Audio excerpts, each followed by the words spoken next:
Hey, you want to check out what's happening in alternative porn in France? Let me introduce you to Carré Rose Films. Founded by Carmina, a French-Mexican performer and longtime advocate for sex worker rights.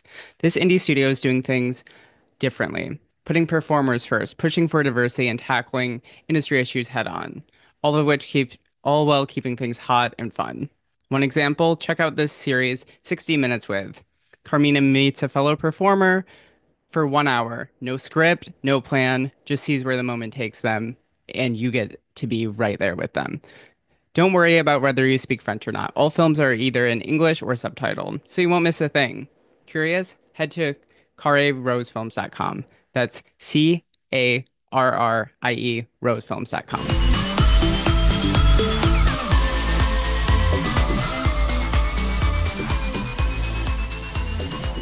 Cams.com is a performer-run webcam studio working with models who want to make serious bank doing online sex work. Top Treasure Cams models are earning 100K plus a year, taking home weekly fat paychecks. We have a great affiliate program to reward you for any traffic you bring to the site. We help you set up with equipment, tech, sales techniques, monthly meetings, and so much more. Visit treasurecams.com to learn more about us and to cam with us.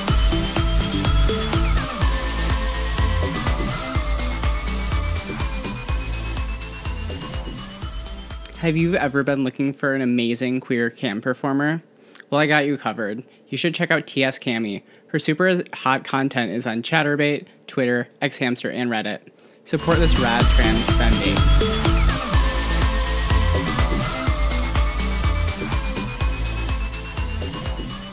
Enter your fantasies. Fig's Fantasy is a porn star, stripper, femdom, and expert making your fantasies come true. Explore Fig's secret, luxurious world at AQUATAFANA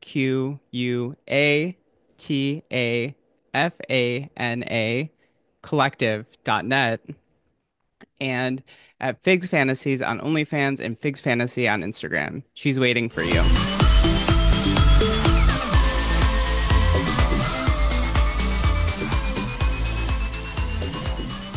Hello, everyone. Welcome to the Performers Pod. I'm Chelsea Poe, and I'm here today with Dani Edwards. Welcome to the podcast. Thank you for having me. I am super excited, huge fan. Thank And you. I We actually originally got connected. It's either Blue Sky or Twitter, but I was talking about kind of the current state of trans porn that now I'm kind of one of the old ladies in the room, even yeah, though I'm only like 33. Um, in just porn like years, seeing that's like 60. exactly. So like having this whole experience to see this whole generation and everything and just all the more opportunities they get to have and that they're feeling emboldened to speak up when there's not enough trans people on stage at awards and all this stuff. You reached out to me and you're like, wow, it's really inspiring to see it as someone who's been in trans porn way before that. And I was like very intrigued because Yeah. I've never actually had anyone on the podcast who was in trans porn before the 2000s. And my view of trans porn is still so shaped by, like, my goals were so much like, oh, I'm gonna get an AVN nomination. That was a very sustainable, real thing. But your porn history goes back way before AVN and XBiz even accepted trans people, and trans people were part of Oh, straight porn. So I just want to, like, oh yeah. honestly learn everything I can from you. Yeah,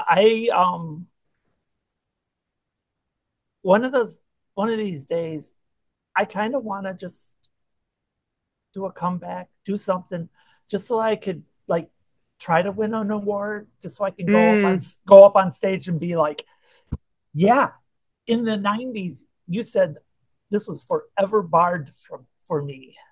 I would mm-hmm. never be allowed to be here because Yeah. I was actually told that is that I would never ever be allowed to be anywhere near a part of AVN.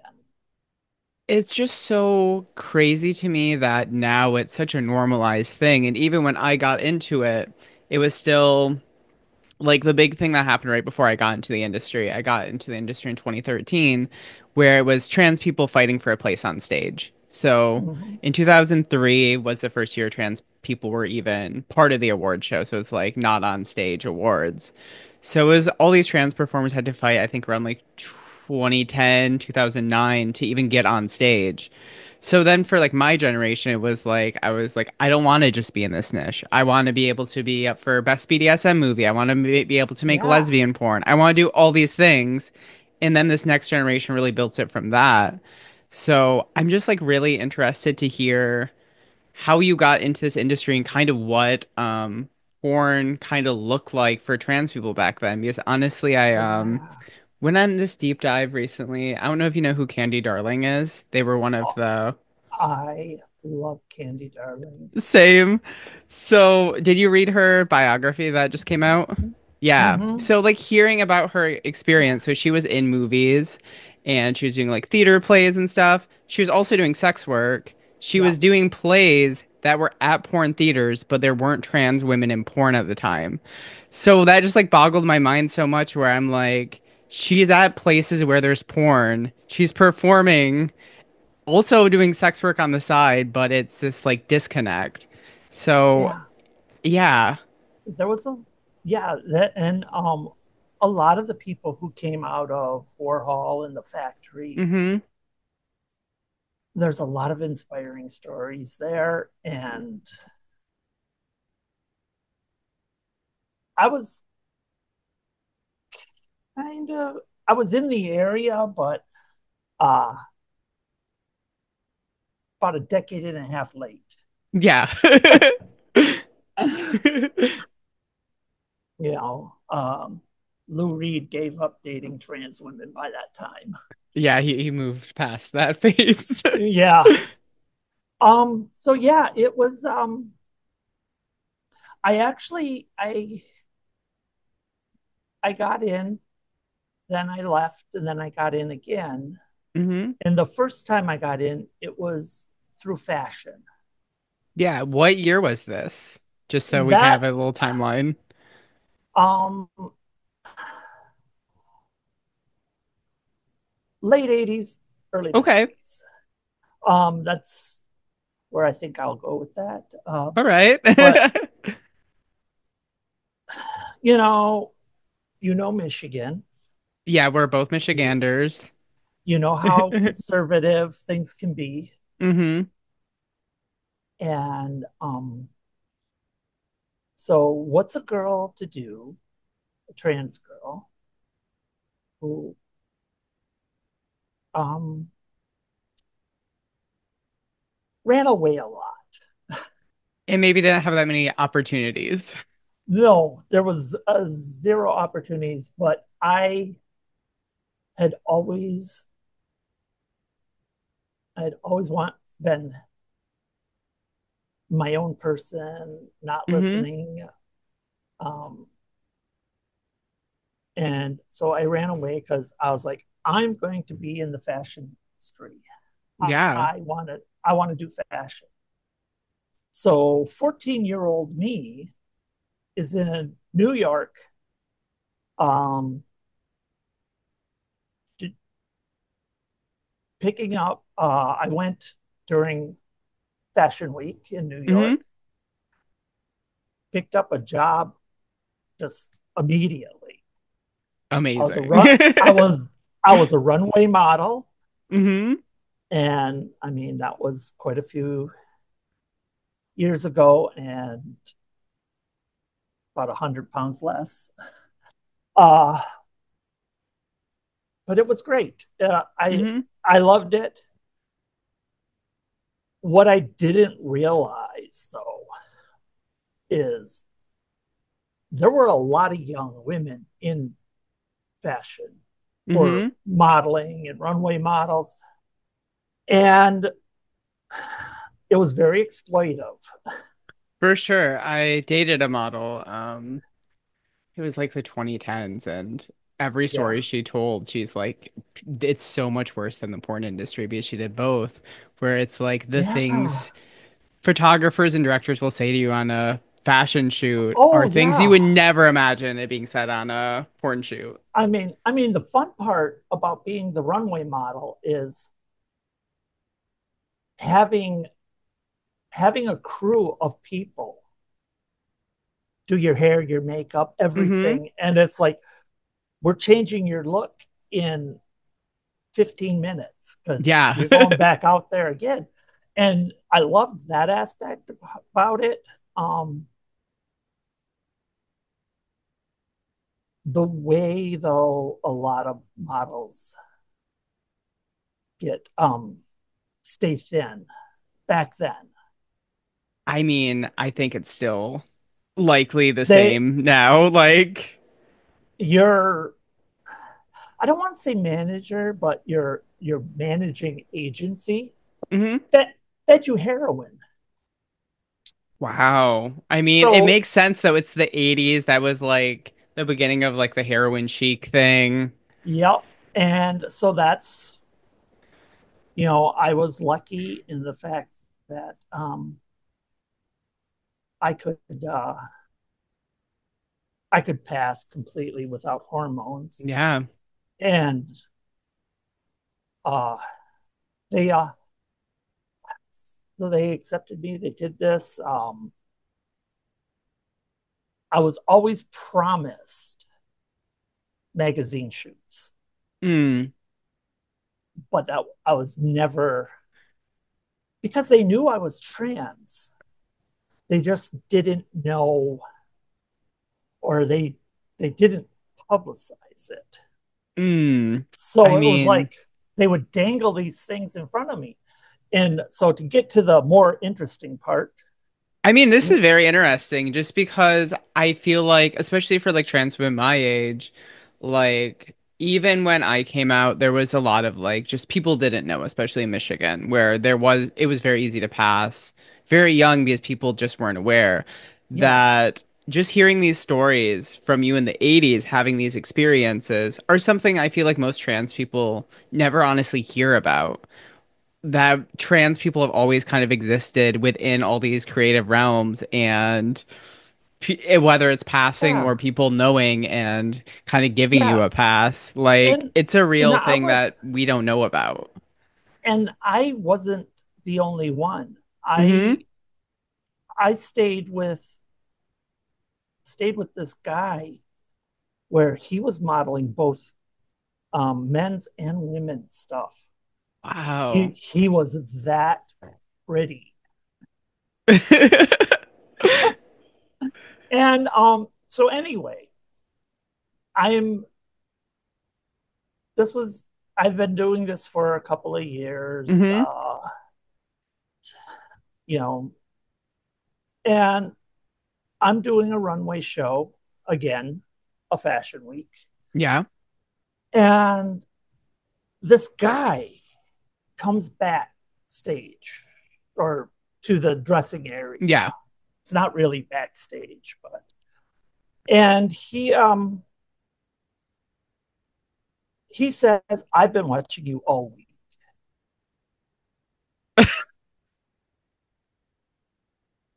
How would you like to be famous?"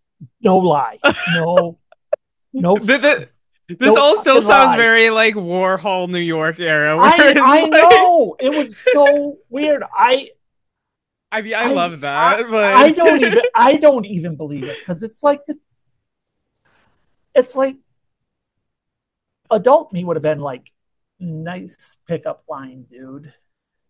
but when you're, in your teens, early 20s, there's still Oh this thing, yeah. and especially being from a small place like Michigan, like you Oh don't yeah. know. Like I came out here very naive myself. Yeah. I came from an even smaller place than Howard. Oh, really? Oh yeah. Do you want to shout it out on the Nope, Okay. nope, nope. Are you Because from the it are you from the east side? Are you I'm from the north, okay. You're and not a it Youper though, right? I haven't been for 40 years. Okay. I was born up there. Oh, wow. And yeah, that's not a place to be. I'm like just like the way people from like the main peninsula of Michigan view people from the Upper Peninsula. I'm like, wow, you survived the wilderness. You were living in a cabin or something. Yep. Even though that's not Yeah. necessarily how it is. Yeah. I mean, it was a big deal when we got electricity and television. So anyway, yeah, Yeah. this guy, he's like, I've been watching you all week. Hmm. You don't move like everybody else. You have more grace. And I mean, he's laying it on thick and he hits me with Yeah. this. So do you want to be famous? And I'm like, well, that's why I'm here. You know, I'm Hmm. just waiting for my magazine shoot. And then it's over for y'all. And so he gives me his card, and all it has on it is, no lie, his hotel. There's God. no name, and it's just his hotel, like in Manhattan, and the room. And he's like, come to the hotel, give this card to the concierge, and they'll know what to do. And I'm like, this is shifty and weird. This is like, they don't even write this in movies because it's so unbelievable. Yeah. I'm just like, don't go, don't I went. go. The the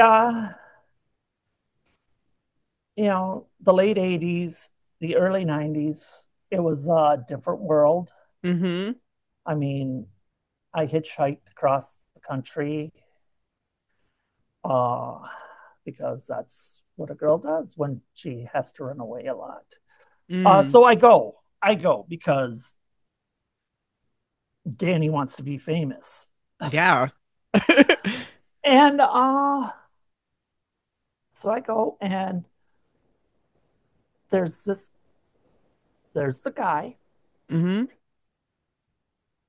and a bunch of other guys. Not a single other woman there. And I then Hmm. I'm like, I'm naive. I'm I'm stupid. I mean, I would not do that today. I mean, but you have to remember your mindset though, that you're just some girl from a small town in Michigan. You're out there and then you were able to be in fashion shows. So like in your mind, you're like, I got this. I'm indestructible. I'm Yeah, gonna do right? everything. And so I'm in there, and I'm like, so what is going on? Hmm. And this is the days of film cameras. Yeah. And he's he tells me who he is, and for the life of me, I can't remember. But he was with,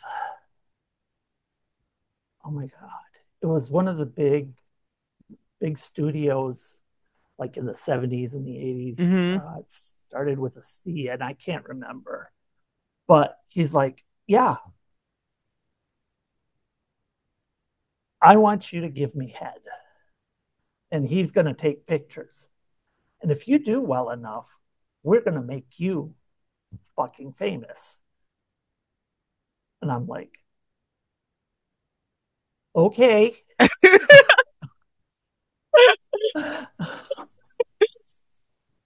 Then you're just like, all right. And so, yeah, nothing came of that.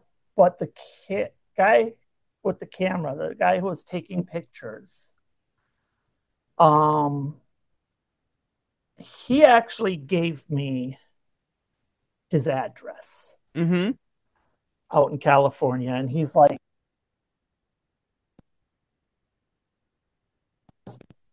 right to me, you Oh, can you know. repeat that? It cut out for a Oh, second. I'm sorry. So the It's all good. guy, the Mm-hmm. guy who was taking the pictures, he um he gives me his address, and Yeah. he's like right to me, like like grade school pen pals or something. I'm like, whatever. And so we you know, things go on. I continue doing the fashion modeling and um sex work. Yeah, That's were you mostly in New York for that, or were you also like traveling? Oh, I was everywhere. Oh, wow. I was I was in New York.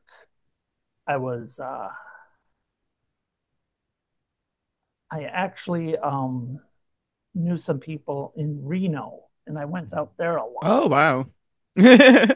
And then I did a lot of stuff in Montreal, but that's later, and Mhm. Chicago, Okay. because whenever my family would find me, they'd drag me home, and Chicago was always the first place I ran. I mean, yeah, being from Michigan, that's Michigan, the big city. that is such a giant city. It still It's is a our giant city. it's our New York. Every time I go back with my partner, I'm like, we're in a world-class city, and they're like, it's fine. Yeah. And so yeah, I actually seriously wrote to this guy. Hmm. He didn't know that I was trans. None of those dudes knew Whoa, so you did that, and they thought you were cis the whole time. the whole time. Oh. So anyway, I was writing, and a few years go by and everything, and this guy was, hey, I'm back in New York. Um, would you like to get together, do something? Hmm. Like let's do a collab. Not Yeah, that it's not all. that's what I not mean, that's that's what they still what it called it. is now. When you like hit Yeah, someone up with working, you're like, yeah, I would love to collab. yeah. I mean, that's not what they called it then, but that's it. Yeah, Is yeah. and so I'm like, well, I'd love to because I, his name was Paul. Um, Okay. Not that it matters, but um, and I was like, no, I'm sorry, I'm in Chicago right now, Hmm. and he's like, he was, because he he in his letter he said, I'm in New York. Here's my phone number. So I Hmm. called long distance from a payphone, long distance collect. And I'm like, I would love to, but I'm in Chicago. Hmm. And he's like, damn. Um, he's like, call me back in a couple of days. So I do. He's like, hey, I changed my travel plans when I'm heading back home to California. I'm going through Chicago. Let's do something. So that's where I started in porn. Wow. I mean, it's It's just like it's a it's so it's a long interesting just story. because like I think porn now is so much its own industry, especially for trans women, where it's like, Mm-hmm. oh, you reach out to one of the five companies where you start an OnlyFans or MiniVids or whatever, Mm-hmm. where it seems like during your era, it was still very much like if you were trans and you were doing something creative, like porn was more for cis women, and you just got assumed to be cis. And that's kind of how Yes, you got into it. yeah, but I mean, here's the thing where it really was funny because I um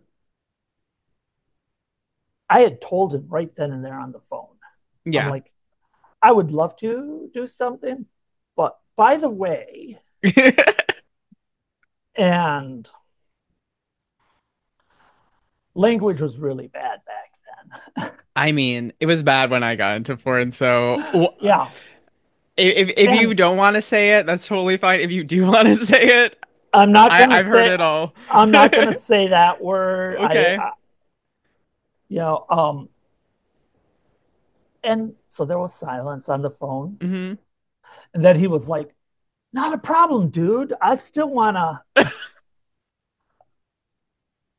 Oh my to. gosh. He changed how he referred to me just like Yeah. that, but yet he did not care. He was like, you're still hot. Let's do something.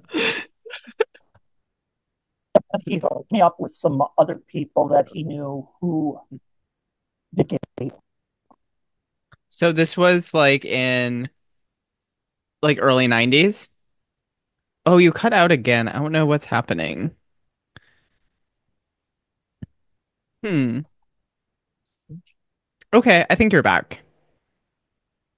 Okay. Um, so anyway, uh, he didn't care. Yeah, He was like, this is cool. I still think, you know, and it was one of those things where I think it's because it wasn't until really after 2000 where a lot of this hate comes from for trans people. for sure. I think it's especially in the States, it's a very like modern thing where I feel Yeah. like back then, especially just you being in fashion and being a trans woman at the time who's cis passing. I mean, that's just like almost a novelty to be like, oh wow, I could shoot this girl in porn and she's trans and that's crazy. Like, who knew? Well, yeah, and it was one of those things where we were we weren't considered women, Mm. but we were still considered beautiful when we were. Yeah, I mean, I think even the way it is now, it's like if you have cis passing privilege, you're treated in a Yes. very different way than if you do not, you know? Oh, it's the only reason why I still live in Michigan. Yeah. Um, that and it's cheap and all my stuff's here. So anyway, we get together. He shoots like some photos and stuff. Um, we do things, and he I'm trying to remember if it was still a Danish company at the time, but it was for a magazine. They Mm, put out magazines called, and it was Color Climax was the mm. like the publisher, and they had all these things, and I guess I ended up in an issue of Transsexual Love. You need to find that. It has to be I somewhere. It has to be somewhere. Um, but he put me together with a bunch of other, like, it was gay porn because at that time in Hmm. the early 90s it was, if you're trans, you're either the novelty shock factor Hmm. or you were gay. Yeah. That's how the industry saw you. Um, I never had a problem on set with people treating me bad. Hmm. I mean, language was kind of crappy, and but I mean, overall, for sure. but I mean, if I were to use the language I used when I realized and had a way to talk about myself, Hmm. a lot of people would get mad. It was I would get mad. It was nothing but slurs. Yeah. And so yeah, I did that. I did a lot of I never went to Europe, but I did a lot of stuff for European producers. That definitely makes sense. I mean, even now, like the European view of porn is just so different than the United States that it's Yeah, and way more because open-minded.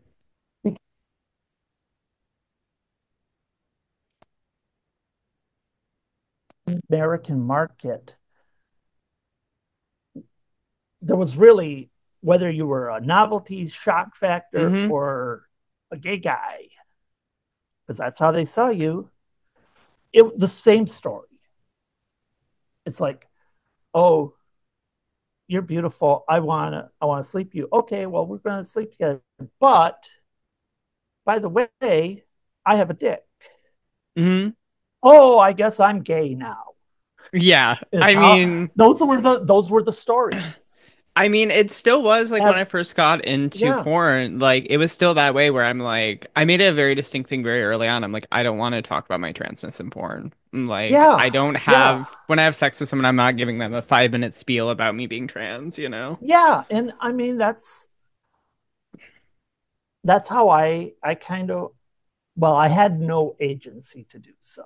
For sure, because it's the era you're in. It's not like Yeah. you had a choice to be like, oh, I'm going to stand up against this. They would just be like, okay. I mean, because I would have done is I would have done a lot more stuff similar to what you're doing. Like your latest film there, Public the Basement. Oh my gosh. Thank you. That's the stuff I wanted to be doing 10 years ago. So even for me, I'm Yeah. like, it's been I literally mean, a journey just to get to this point to shoot the shit I want to do, you know? I've done that sort of stuff, you know, at private events and Hmm. whatnot, uh, through my sex work and Yeah. all my kink stuff. But whenever I watch someone else's porn, well, whenever I watch porn in general, I'm always looking at it with a technical mind of, you know, well, how was this shot done? How was this? And Hmm. filtering it through my experiences. And not with that. When I bought that video from you to watch, it's like it started hot and then it got hotter and even more hot. And then by the end, I'm like, I don't know how I'm going to hook it up, but I'm doing that. I'm I'm very going to glad I can be do that inspiring. because, yeah, there was a lot of stuff that, you know, I wish I could do. I mean, in the early 90s, trans women were, it was, it was weird because you were submissive, but you were a top. Yeah. It's like, a lot of the whole trap trope. Yeah. There was, you're going to, I'm going to trick this man into having sex with me. And honestly, it wasn't all that great. And so that's why Yeah. I got out of it because I was getting tired of always doing that same thing. Yeah, it has to get boring on top of it being offensive. Like if you're showing up on Yeah. set every day and it's the same fucking scene that you don't even identify with and you're just like, well, I I guess mean, I'm just doing I this. I would have to say that by the end of that time, I wasn't even trying. Mm. It was just like, oh yeah, I Going oh on set for the paycheck. Like, yeah, yeah. It's like, yeah. oh, your dick is so huge. Hmm. Um, and so I left that. I continued to do sex work. So Um, this was like mid 90s, I'm assuming. yeah, this was night. Oh, doing some math in my head. Yeah, around 94-ish, Mm-hmm. I I wanted to get off drugs. I'm like, this is really, this is not how I want to live my life. But yet I still kept doing sex work because I had some great things. You know, I was a professional submissive, a professional dom. You were a pro sub as a trans woman in the 90s. Yes. This is why I wish there was more knowledge in our community Oh, because like I yeah. never even knew like being from Michigan, I never even knew this like anyone else from Michigan was like in transport, for instance, let alone who was like being a pro BDSM sub. Like I feel like there's so much of our knowledge as a community that's just so hidden because I feel there like there there isn't enough is. celebration of our accomplishments and all the stuff we've Yeah, done. and that's why a lot of stuff that I'm doing, is a little bit of a tangent. Where what I have been doing is I'm doing a lot of community building Mm, within like the queer, trans, kink community, mm. because in the past 5 years here in Michigan, that's exploded. For sure. I just see so much more stuff that's back Uh, there. When I went to my first play party there, it was like one of the worst experiences. It was like super straight. Nothing that I kinky was happening. There was this girl giving her boyfriend a blowjob who wouldn't break eye contact with me. It was to the Nickelback song I Photograph. yep, I very likely might have known these people. Yeah, it was in Michigan in some like weird warehouse. It was in Grand Rapids, yeah. Yep, yep, yeah. I totally know the people who were putting those together. Um, yeah, it was bad time. Not great.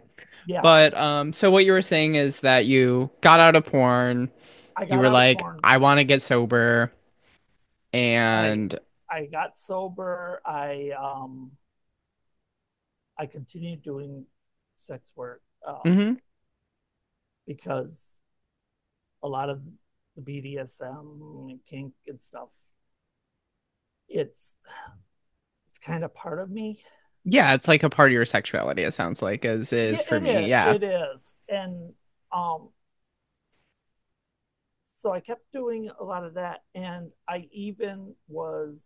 um, I was even dancing in Michigan in the strip Okay. clubs. That's Um, amazing. well, it's passing privilege. Yeah. Michigan law of, you know, if alcohol served, can't be totally naked, and then small squishy favors. I mean, it's also, I don't know, the strip club laws in Michigan are so upsetting to Oh, me. they're So for people not from Michigan, it's essentially it's just girls in bikinis. yeah. Well, yeah. If well, you can be topless in some clubs, but if alcohol is being served, you know, topless is the most you can do. So I could put on a thong and tuck everything in because Hmm. the way it was, and I had such good passing privilege, and hormones help. For real. I mean, titties are titties, you know? Yes, Like and drunk guys will throw money at whatever titties. yeah. So I was doing that. Um, Hmm. it wasn't it wasn't great because I didn't have the big '90s hits. Yeah, I mean, that was also like a very much sex work trope at the time where everything was like Yep. 90s porn looking, where everyone had bleached blonde hair, big fake Yeah. tits, And tan.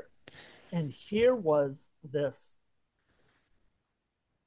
5'9" goth girl. so cool though that like that 90s goth aesthetic at a strip club. It's like so Oh, fucking cool. I had I had a routine that was so great. It I actually came out in like a lot of black and red, like that Victorian Hmm. corset and panties with the ruffles and the stockings. Yeah. And by the end, you know, I'm just in this little thong and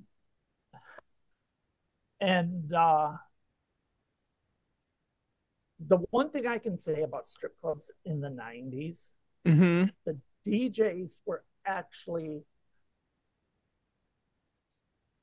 total big music nerds and some of the sweetest guys ever. Aw. What were your go-to stripper songs? Oh, um, um trying to remember. Oh, God, there was oh, I did a bunch of craft work because Oh, okay. they I had can get that vibe. of course the one routine was Bauhaus. Oh my God. Some love and rockets. Oh my God, that's so fucking cool. Oh my God. I I have to say that in my heart I'm a lesbian through and through. Yeah. But Daniel Ash, I would have in the 80s, I would have given it up for him. Also, I just love like the amount of people who are lesbians who are doing sex work for men to just get their I money, know. essentially. Like, Yeah, I and relate to that so much. And like, just like, honestly, just like hearing your story that you're like a goth trans girl in stealth at a strip club in Michigan dancing to Bauhaus. yeah. I'm just like, that's so fucking cool. Like, Oh yeah, and it was awesome. I mean, that part was fun. And you know, but as far as porn goes, entirely I don't know, it must have been like two what 2009, 2010 before real queer porn actually yeah, became a thing. for Everything was sure. everything was made for the cishet male. Yeah. Even the gay was. Yeah, I think it's just so interesting because like the generation that got me into porn were people like Sasha Grey and Stoya, where it was like the whole alt porn movement because the Yes. 90s stuff, I just had no identification with it. Like if I saw some girl doing a gangbang, it was like some girl who looks like a 90s porn star, and I'm like, unless I get massive surgeries that I don't want to get, I'm never Yeah. gonna look like that, you know? So it Yeah. never felt relatable. Yeah. I That's the thing is it wasn't and for me, you know, there was one director and star that really got me like I could do this. Hmm. And that was Kim Christie was a gender fluid um, performer and director. What year? I actually never heard of them. Um, they um, they got their start in the 80s, Okay. so it was like some of the first porn I saw that was really representative of me. Mm. And one of the big, well, to my understanding, and I could be wrong because I'm no porn historian, but um, Kim Christie was identifying as a woman then Hmm. and did a lot of stuff with this actor. Her name was was Solka, Okay. and she was trans, and she made trans porn, Hmm. and it was super popular. And back, so to me, I was like, I'm gonna stick with this because I want to get there. Yeah, you saw someone who could like look up to and be like, okay, I can go in this vein of stuff. This feels Yeah, comfortable. I want to get. I mean, it was still stuff produced for the cishet, Hmm. gays, but at least I could be like, I could actually do something that made some real money. For real. I mean, also I feel like living in Michigan, like it's so relatively affordable compared to other places Oh yeah, where sex yeah. work goes so far. Like when I started camming for Kink Live, I could pay my rent in one cam session, you know? Where I feel like in so many other places, if you're doing sex work, it takes a lot more to get by. Where Oh, Michigan, I feel like has a certain comfort level to it where you can, oh a night yeah, of work, you can pay your rent. oh yeah. That's when I was dancing. That's how it was. I Hmm. mean, it's like if I got lucky enough to do like a Friday or Saturday night, I could probably take the rest of the month off. Mm, But the problem was if you did that, then they wouldn't want you to come back. yeah. They're like, come on, you got to keep coming. You have to work some weekday shifts and Yeah. middle of the And, day, the not A tier. and, you know, it was, there were some sleazy people in there, Hmm. which leads me to my story about how I got into back into it. Back into porn. Yep. I'm dancing one night and these two guys come in with these six beautiful women. They're all, you know, done up like models, plus Hmm. size, great. And I'm doing my thing. I come over and I'm like, you know, one of the one of the women there with them says, I want to dance. And I'm like, okay. And so I'm doing my thing and I give them my spiel, oh, Hmm. so like, what are you celebrating? It Hmm. looks like you got already, are having a good party. Um, and then I get to so what do you do? Because this one guy was paying for everything. Hmm. I'm like, so what do you do? And he just like, I'm a pornographer. Were you dancing in Detroit or is this in a smaller town in Michigan? This was in Flint. Oh, okay. This was in Flint. This was when I was, um, yeah, shout out to Flint because everywhere I've ever been, that feels like home. Yeah, I mean, I think there's such just pride with Flint now, with everything that's gone on there. And like growing up in Grand Rapids, Holland area, I'm just like, oh, it's like the mere version of Grand Rapids. I'm like, same size, same Yeah. sort of thing. Yeah. And um, so of course, I'm like, haha, that's funny, because I have history. I'm like, I I've seen this before. Hmm. I'm not going back to a hotel and giving you a blowjob. But anyway, they're talking to me. They paid for me to sit with them the whole night because the one woman there, she liked liked me or something. I don't know, or at least she liked my attention that night. And then they're like, "Oh yeah, we're going to continue partying because you know it's 2:30. They want to kick us out. Hmm. Let's let's go back to our offices. And I'm like, okay, I'll follow you. I asked my DJ friend, hey, can you come with me? So he does. And we go in their actual offices. And I see everything. This was like um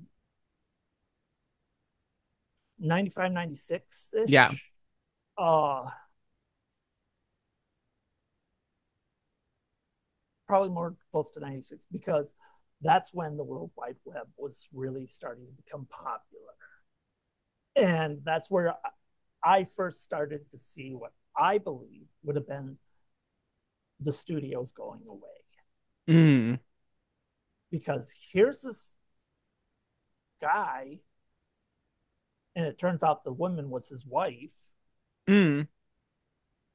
in Flint, Michigan, of all places, started up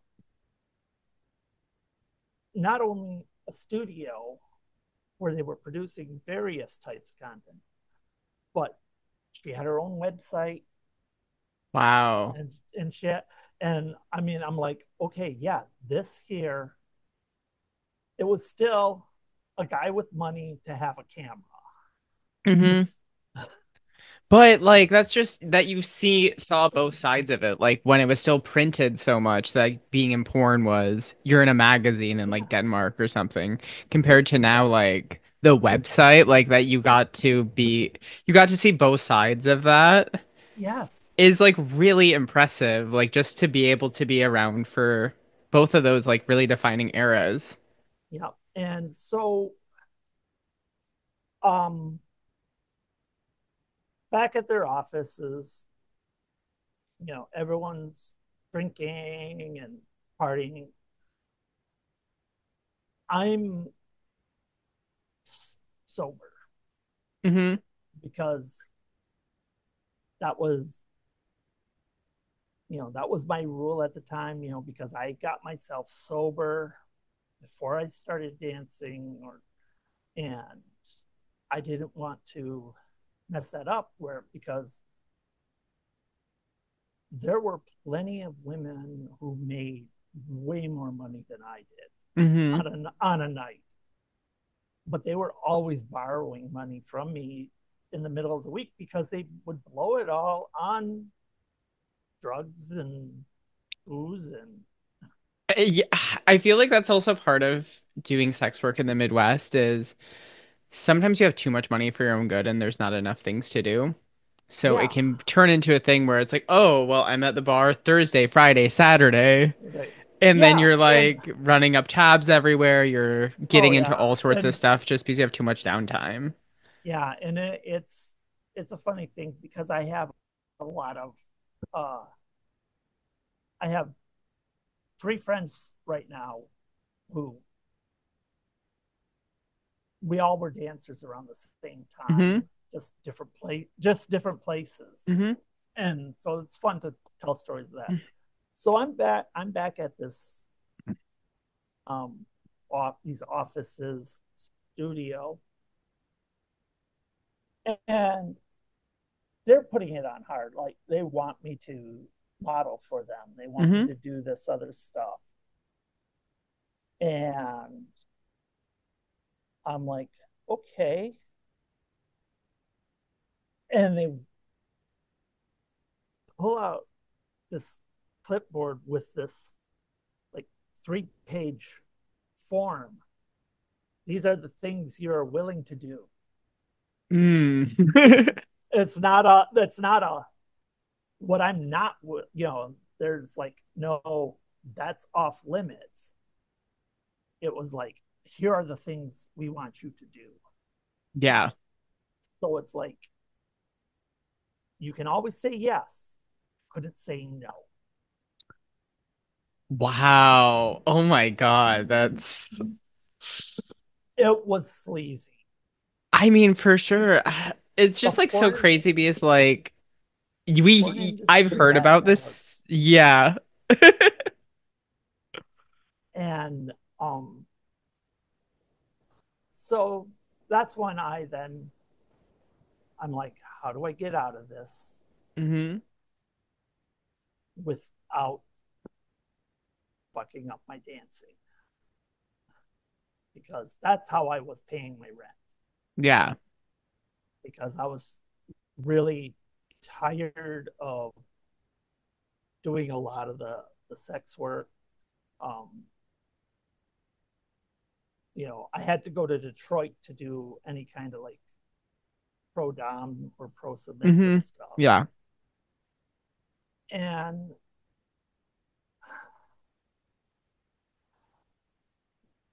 but I just, hey,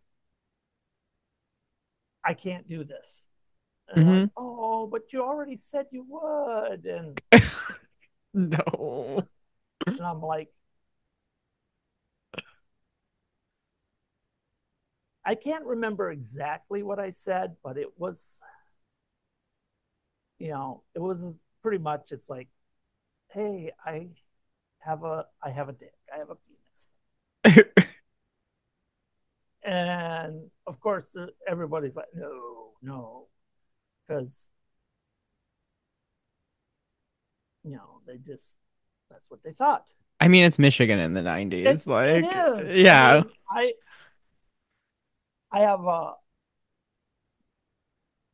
I have a very long time friend where she's always like, yeah, you're Midwest pretty though.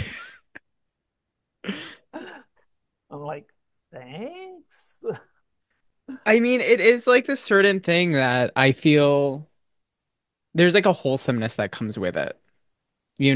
Like there's this assumed wholesomeness. And I feel like I got Oh, kind of put into that role when I first got into the industry because they're like, oh, you look like a basic girl from the Midwest. yeah. So we And can I put you mean, in these roles that maybe I'm very not going to book the much. girl from LA in this or Vegas or. Yeah. And I mean, being cute got me far. Hmm. Still does. So anyway,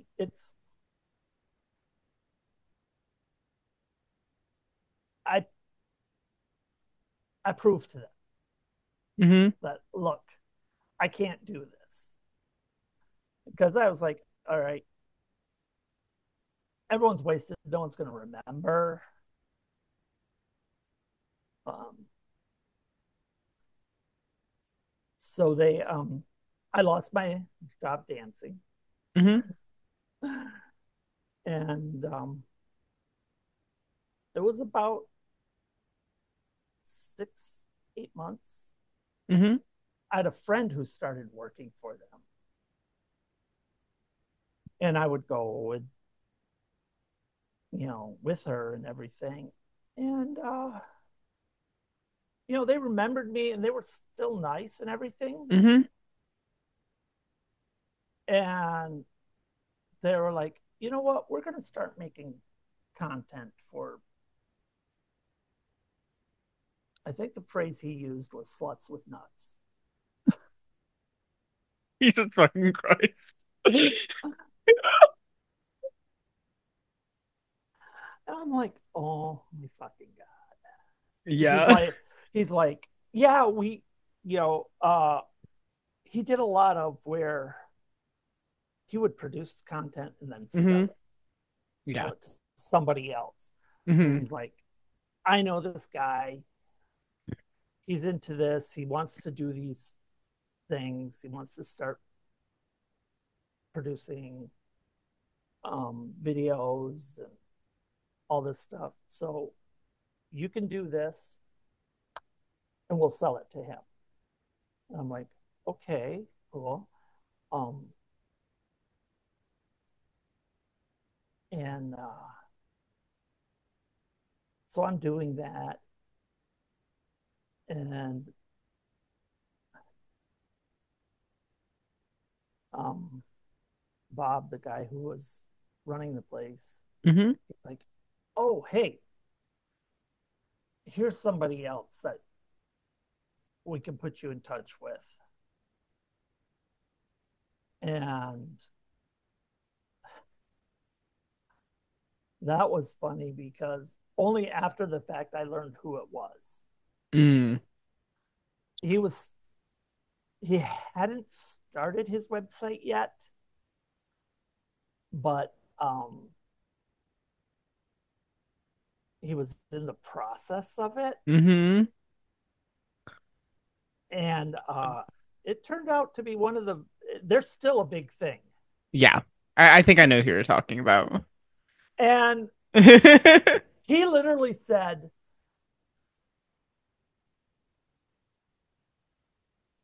"You're not ugly enough." It's so crazy that I know exactly who you're talking about, and I feel like most people who listen to this podcast know exactly who you're talking about. Mm-hmm. I'm sure, and like I didn't know who that guy was for Yes. I'm assuming years he's after. British. Yep. Okay. You know, and so uh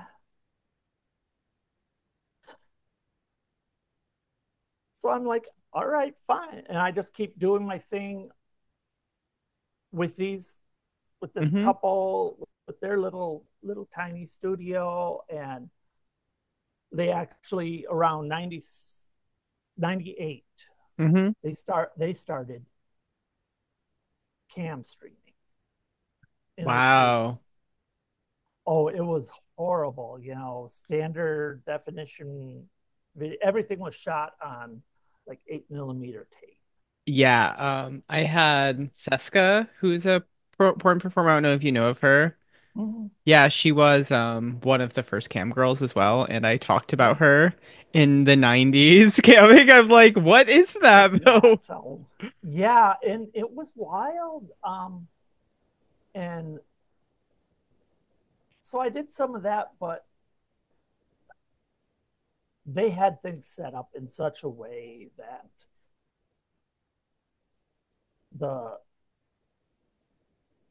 the women or just any of the performers Hmm. barely made anything, Yeah.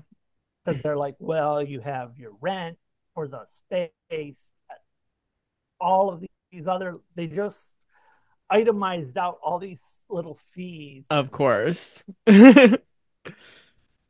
then they would fine you, like a monetary penalization, if you didn't have the numbers, if you didn't have people buying a private session, you didn't have enough views. I'm like mad retroactively for you and all those cam girls. I want to like go in there and start like throwing over tables, honestly, right now. Oh, it was but the guy got his money from the record Hmm. industry. Okay. He used to, run recording studios Mm. for, and so he knew how that worked. Yeah, I mean it's yeah, I feel like the scam of the music industry and scamming in sex work are very, very Very much the connected. same. Yeah, very Yeah. much the same. And so yeah, he but I kept doing my thing there. Hmm. And I through that I knew got to know this guy in Montreal of all places. Mm. Horrible. He, French was his primary language. Horrible English, but he was doing some stuff that was kind of like what I wanted to do. Yeah. He was doing a lot of, I could be submissive.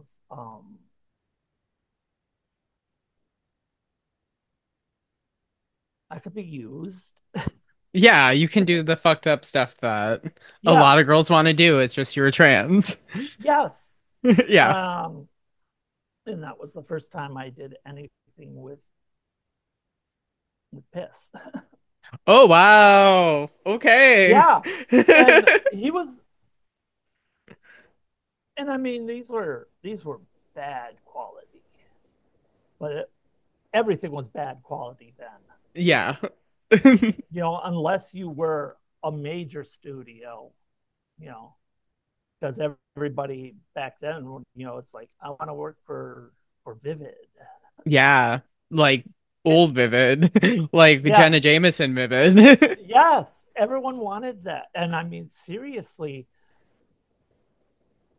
there were when I would go into their offices slash studio, hmm and I would talk with other performers. Not a single one of us had that look Yeah. of someone who were, but that was, yeah, that's what my goal. I want to go and I want to work for Vivid. And I'm like, I would love to. hmm And so I did that. And then comes around 2001. I'm like, all right, I'm done. I'm 31 years old. I got to get out of this. Yeah. It I felt like mean, the right time. yeah, it's like I'm ancient. I had met somebody who I really liked, but they came from a very conservative, waspish Mm. family. So I'm like, okay, yeah, let's not give them everything to hate me for. Yeah, be like just normal trans lesbian instead of Yeah, porn star on the side. but yeah, although I do see what's been done now since the past 8, 10 years is I'm I like, mean, this is what I wish I had.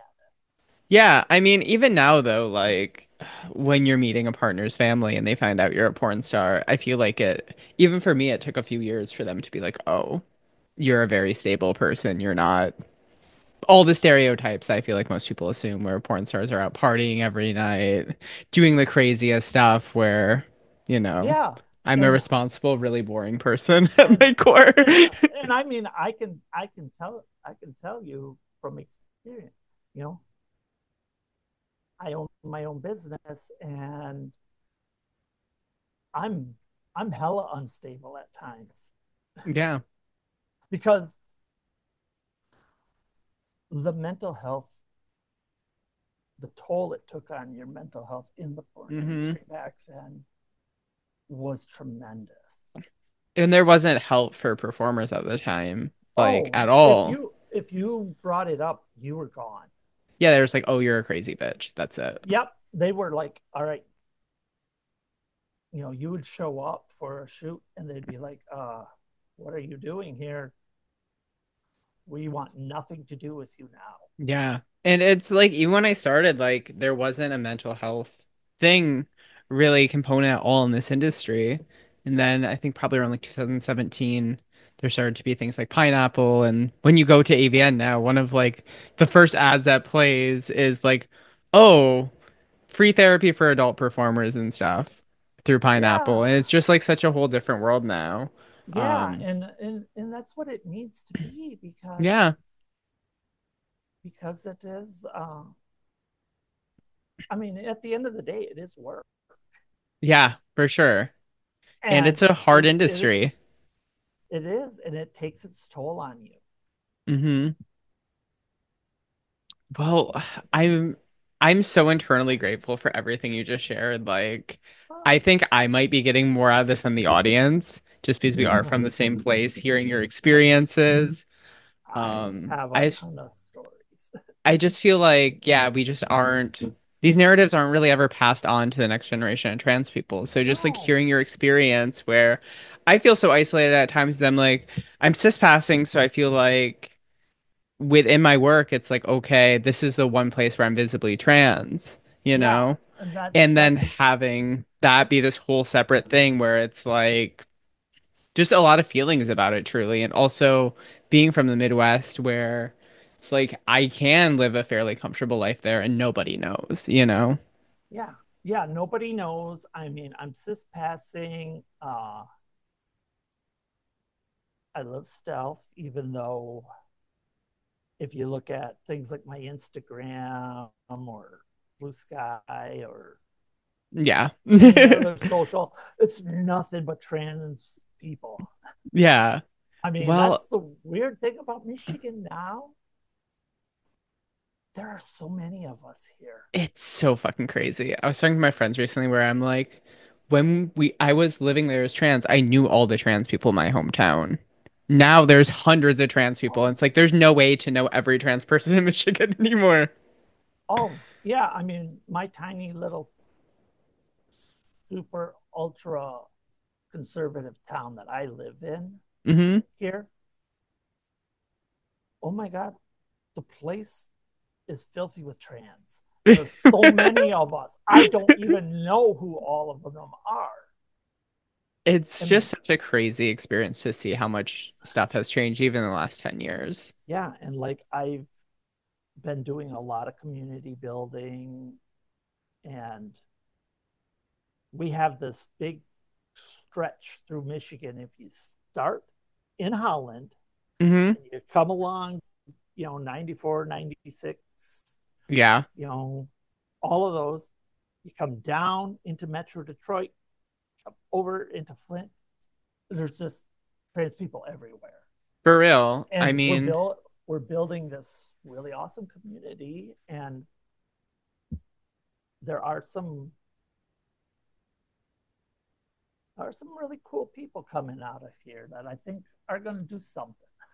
I agree. I also think it's just yeah, I think the state has done a lot of really good things on trans and gay stuff. Yeah, Which I mean, now it's technically a red state, which is concerning, but at the same time, I don't feel like there's this feeling of like transphobia I really get when I go back home. I don't feel any different than when I'm in California. it I'm like, it's essentially the same. yeah, it's in the 90s I had to be stealth to survive. Hmm. Um when I was in New York City, um it didn't matter. Yeah. Even back then it didn't matter. Hmm. But come home, I have to be stealth. I had to choose to live somewhere where nobody knew who I was. Yeah. I mean, that was how it was. Like, I felt like Mm-hmm. the narrative of being trans back then was you're going to transition, you have to move somewhere. Nobody knows you. Start a whole new life. Yeah, and that's really hard to do, For sure. and it's getting harder. But now, there are people who I know personally who've come out as trans, and they've had nothing but acceptance, Hmm. even from the majority of the conservatives in their towns, in their cities here in Yeah. Michigan. There's really only, the small handful who seem to be the loudest, who have Hmm. issues. Because most people here in Michigan are just trying to get by. For sure. I think that's In also the like a really big Midwest, aspect where there is this like class element to it too, where it's so much about survival still. And that's ultimately what got me into sex work as well, because I graduated right during the recession. And being from yeah, Michigan, you obviously knew there was just simply no jobs. So no, even though our stories are, 20 years apart, in a lot of ways, very similar. So I have one final question for you. It's my only okay. out there question. So, if you could magically change one thing for the future of porn, so you wake up tomorrow, it's magically changed, what would you have it be? I've heard this a lot of times, but it Oh does. yeah, you listened to the podcast. You knew this was coming. Yeah, and you'd think I'd have a good answer. I have a lot of mediocre answers because I mean, of course, I'll take um, any kind of answer. If it's mediocre, yeah, that's more than fine. of course, there's the you know easier to obtain testing, Yeah. you know, uh, then less discrimination just Hmm. across the board. It seems like anybody but cis white men are discriminated in some way. Hmm. Um, but I'd love to see more acceptance for older performers. Yeah, I mean, I think you coming on this is opened my mind so much about just like trans existence before. Mm-hmm. Like in my head, I know I'm young, obviously in some ways where I'm like, when I think of trans porn, I think of, oh, it's when trans women start getting nominated for these awards, all this other stuff, and being able to be part of this whole kind of modern history of porn. But to hear your story is just so, I think, inspiring to be like, wow, we've been here for this long in this industry. And now I almost have this line from where we started, where I started talking about Candy Darling and doing sex work and film and all this stuff, where I'm like, oh, wow, I actually have a through line now from the 60s to the 70s to the 80s to the 90s to people who've come on who were in 2000s porn who were trans women. I feel like it Oh, really gives me more of a through line and truly understanding of the trans experience in sex work and also just the trans experience in porn. yeah, yeah. The trans performers in that early 2000s, um, they were the real pioneers in my mind. I look up to them Mm. because it's like then it was starting to become less in the shadows, Yeah. less small. It was, you could have a trans performer winning an award. And truly being like a porn star, Yeah, like because not just people, performing. yeah, because, I don't want to say household name, but in the right circles, yes, a Yeah, household for name. sure. And it was just, I mean, they are awesome. Mm. They they started a lot of the pushing back from this is how it Yeah. was to, and then you come along Yeah. and you blow the place up. You get other people. You're like, you know, Yeah. let's do this. And Well, now it's awesome. And like I said, it's like I would totally get back into it if I thought there'd be a market. but there's also, I think where porn is now, I think you can do it for your own self. Like, I don't think there Yeah, necessarily has to be a market. Like, if you just want to produce on your own and you just want to be able to exist in this current yeah, pornscape, I think more power to you. If you ever yeah. need help setting up a mini vids or anything like that, I'm more than happy to Oh, help. 100%. I totally would love to Yeah. know the pitfalls and stuff because I'm sure they're different. Yeah, I think and the world and would be a better place if there were more trans women from past generations who were able to come back to porn now that it's honestly just like a better and more safe space for yeah, us. and as a professional artist, I still think I have a lot to say Hmm. that I never got to because I mean I have so many stories of what I've Yeah. done. And there are things that I had done where I'd love to go back, revisit it, Hmm. but do it right this time. Yeah. I think And that's such a good. just do it to just because I need to say it. Mm. Well, I hope this podcast was able to at least provide a little bit of that. Thank you so much for coming on. This has honestly been one of my favorite episodes. I feel like I've gained so Yeah, much as a trans performer from listening to your yeah. stories and Uh, everything. Do you want to do a shout out where people can find you on socials? oh, yeah. The easiest place to find me is emmalovesyou.com. That's that's my personal website. There's not a whole lot there, um, but it is where I'll put things as I do them without because I have too many websites. But there's definitely Anxious Emma on Blue Sky for sure.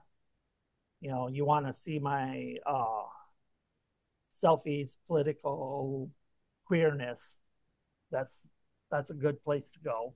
Yeah, I'm like you're posting photos in your underwear still. You're still at I am. it. I will never stop Yeah. because I still love attention and it is and I still love to be affirmed. Yeah. I mean, who Well, doesn't? well, thank you so much, Danny, for coming on this Well, podcast. This was such a treat. thank you for asking me because this is just so awesome. I mean, you are super awesome Oh. and your smile really lights up the place. I It's infectious. I love I it. try. I mean, you do. You have that whole Midwest charm about you still where Mm. it's like, you can't help but not love me. Oh. Well, it's very sweet. Everyone who listened, thank you so much for listening. I really hope this gives everyone more of an idea of like kind of the history of trans porn, and I hope you guys learned as much as I did. I'm I'm grateful that everybody listened to what I had to say. Yeah, well, thank you so much, and bye, everyone.